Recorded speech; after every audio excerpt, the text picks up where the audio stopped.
Okay, disclaimer. This is going to be about an LGBT culture in Korea. If you get offended, it's not my intention to cause offense. I don't want you to believe. I'm just presenting what I find interesting about the gay culture in Korea. So let's start. Okay, so the first thing that you need to understand is what gay villages or what gay ghettos are.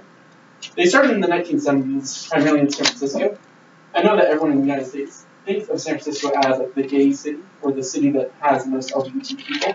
And LGBT means lesbian, gay, bi, or transsexual, or transgender. It started in the Castro in the 70s, but by the 90s in the United States, most major cities had these ghettos. So you have the Castro in San Francisco, you have the Chelsea in New York, Soho is the most famous gay district in Europe. It's in London. They usually have just a lot of places for people in the LGBT community to go, to commute, to find common ground with other people.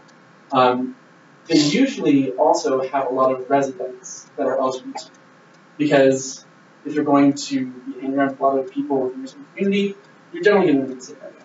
Same thing happened when people were immigrating here from Europe, in the Americas. They formed ghettos. You had Irish ghettos, you had Italian ghettos. Same thing happened in the United States. And it happened for a big reason. It happened because there's a counterculture, right? Because the cultures told them they had nowhere to go, no one to love, no one to be. And so they found their own place. And there's one in South Korea as well. It's called Homo Hill, which is not a joke. It's actually its name. It's located in Taiwan, which is the district of Seoul, which I've never been to Korea. I'm a Japanese guy. I've been to Japan. But I did a lot of research, and maybe you guys can tell me, but that's supposed to be like the touristy area, right? Like a bunch of tourists. It's like the international. Okay, so that's where it is, and this is actually the picture of the first gay club that in Taiwan. It's actually a hill, and I think I have two pictures. It's actually just a hill in Taiwan. It's only 3 or 4 city blocks wide. It's not a very big place. It's not very packed in the daytime, but during the nighttime, it's bustling. These are only 2 pictures I could find that actually show like a big difference. But it becomes just this melting pot of really good culture. You have gay people from all over the world coming to Taiwan because it's the only gay ghetto in South Korea. And that, I guess, raises the question, why does South Korea need a gay ghetto at all? Sorry, gay ghettos are also called gay ghettos as well, which I think is a fun term. Like I said, it's usually meant as a point of counterculture. And we talked about the Castro. And Homo Hills developed much the same way. In South Korea, there is no room to be LGBT. There's a lot more room for actually transgender people in a lot of Asia. A lot of Asia is much more accepting towards transgender individuals, people that are born with a different gender than what they were intended to be. But for gays and lesbians, there isn't much of an option. And so Homo Hill developed as that option for these very real gay and lesbian South Koreans that had nowhere else to go. The person that sort of owns Homo Hill is Tim Kim. He was born in South Korea. He was raised there until he was 10, and his parents moved to England, settled in London. Now he owns almost every single bar on Homo Hill. Just every single one. There are 2 non-gay bars, but I mean, they're still pretty gay. That's who's there. It's incredibly small. Once again, it's the amount of people in South Korea compared to the size of its ghetto is radically smaller compared to what we saw in the Castro in San Francisco or what we saw in Soho and Chelsea. Chelsea is like 10 blocks in New York. It's a huge thing.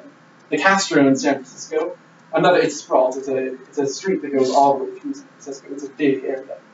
But in South Korea, there hasn't been much room to explore, and Homo Hills only really started becoming big and getting traction for residential living for the LGBT community in the past 5 or 6 years, really.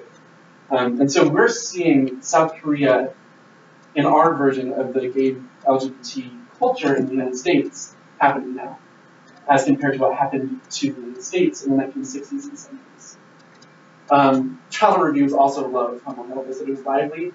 I read about 20 of them I could find, and 18 of them mentioned the word lively.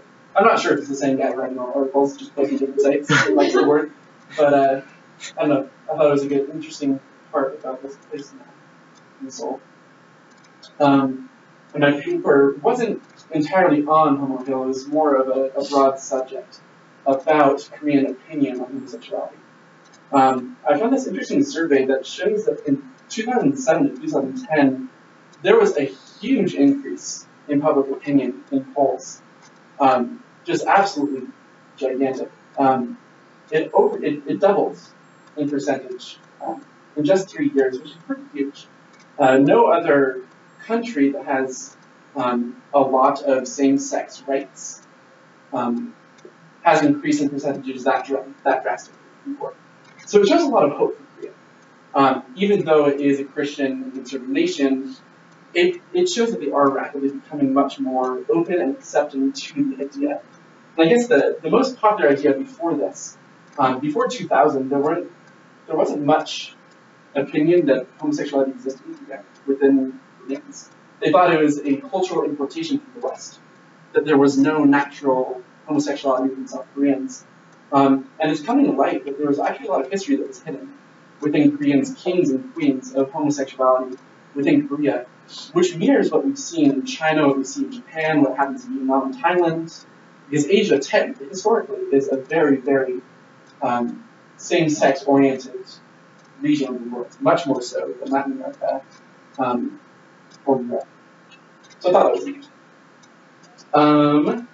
As far as the rights in South Korea, like I said, for gays and lesbians are almost non-existent.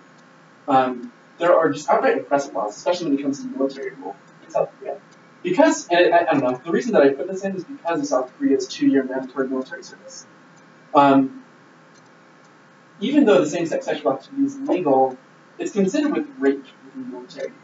And if people are found as being same-sex oriented or having a same-sex partner, they will be tried as raping their partner for however many years they've been together. And it's really sad to see that. And they also be discharged from the military for being out, but that's not as radical, considering that a lot of militaries and fields have had that rule for a very long time. And that wasn't even overturned in the U.S.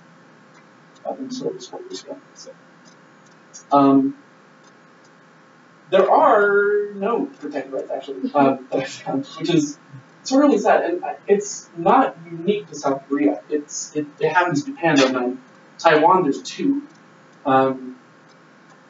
In Osaka, in Japan, they have a citywide ordinance that protects workplaces from invasion. But that's the closest thing that most of East Asia gets to protective laws for LGBT citizens out of any of the countries. Just this last year, there was an anti-discrimination law that was attempted to be passed in the legislature in South Korea that was just shut down by the religious community. It was slated to be voted, and then it just wasn't voted on. They don't know why it wasn't presented to the floor. It just didn't happen. So there's obviously a lot of opposition to any pro-LGBT or protected LGBT law in South Korea. And it really is unfortunate that this slide doesn't have much more to write about. South Korea, even though 39% of its citizens think that homosexuals and heterosexuals should be treated the same under the law, there aren't any rights in South Korea. There's a lot of couples that get discriminated against. There's a lot of actors that are publicly shamed after coming out. The first actor that came out in America in 1998 was Ellen, followed quickly by Rosie O'Donnell, and there was a slew that followed her. In 2000, I can't pronounce Korean, and I don't have the name on the slide, so you're going to have to forgive me. Hwang Se-ju, I think is his name. Okay, so he came out and he was disbanded from any performing role for a decade. He couldn't find work until 2010, and then he got back in the sitcom, casting him as a transgender character, even though he's gay. So there is still a lot of misconception and misconstruction of what LGBT means in Korea. But even then, there have been a lot of actors that have come out with Impact the past 2 years in South Korea that have made a lot of difference in this. Right. Well, that's my presentation. Are there any questions? I know there's a lot.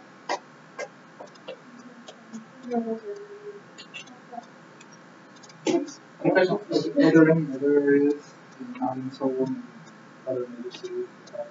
There was one that I found, but I only found it mentioned in one article that I could find. It started with a J, and it had an A in it. That's all I got. So, it was in, I know it wasn't in Seoul. It was in a different city. It was another small, just gay ghetto that was just starting to form a few years ago. And it was a lot of people in Homo Hill were just moving there because Homo Hill was getting too crowded, and there wasn't anywhere to expand because there weren't any like businesses opening up that were expanding the gay ghetto, and so they needed to find somewhere else to go. And so a lot of them just happened, which is how gay ghettos expand. Why do you think there were something of I think primarily it's because of the theater arts they have.